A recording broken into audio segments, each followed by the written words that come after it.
how to enable or disable transparent navigation bar on the Samsung Galaxy S25, S25 Plus, or the Edge or the Ultra.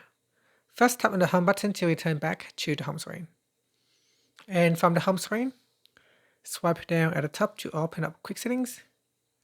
In here, tap on the Settings icon. Next, we then scroll down to the bottom and then tap on Developer Options. From here, scroll down, then tap on Transparent Navigation Bar. Tap on the toggle button to turn it on or switch it off. Here it said, make navigation bar background color transparent by default. So you can turn it on or switch it off. Finally, tap on the home button to return back to the home screen. Thank you for watching this video.